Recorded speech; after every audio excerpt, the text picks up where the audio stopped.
Right, today we're going to show you a little bit about how to look after your tomato plants as they get bigger.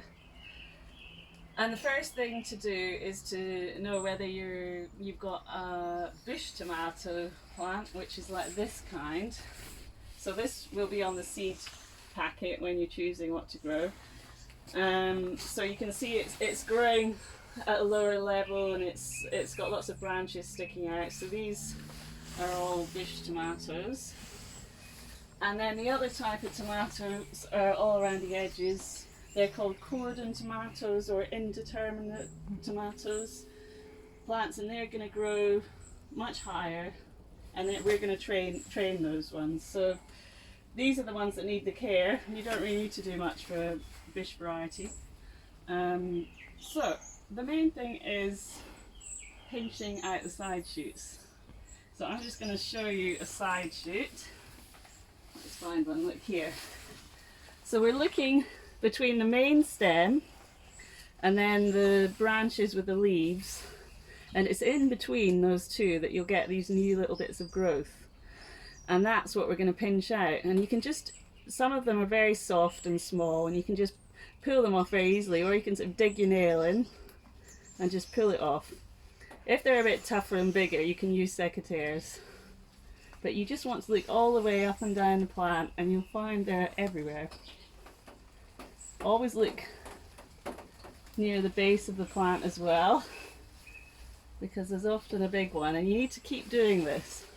Like every week, be looking and finding the new ones. And the reason for doing this is to concentrate the plant on growing up rather than out and becoming entangled with all the other tomato plants if you're growing plenty of them.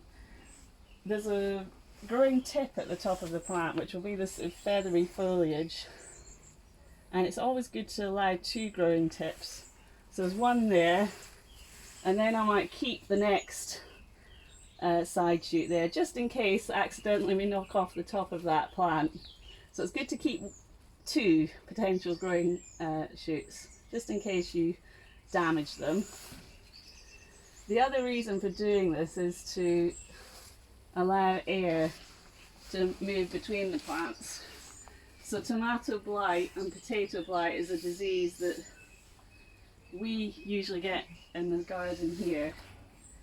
It's an airborne fungal disease, and it really likes damp conditions, damp humid conditions, which unfortunately we've got a lot of at the moment, and we're more protected from it by growing undercover like we are now, but the less airflow between the plants, that's going to make blight more likely, and it's just good for the development of the fruit and the quality of the fruit to have less growth of the plant and just concentrate more on the fruit itself. So at this point you're going to be feeding your plants every week with a seaweed extract that you'll dilute, and also you're going to be doing the side shooting. So just to show again, let's find one more so it's very obvious. Here's a good one. Here's some good ones, look.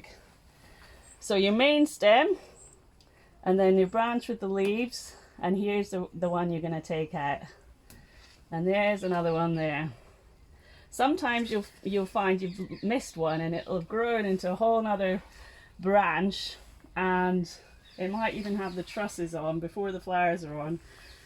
And you think, oh, I shouldn't remove that because that's going to be tomatoes.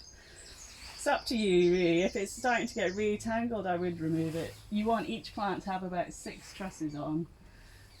And at some point, and in here it's going to be, because we're limited because of the height, we're going to pinch out the growing tip of the top of the plant.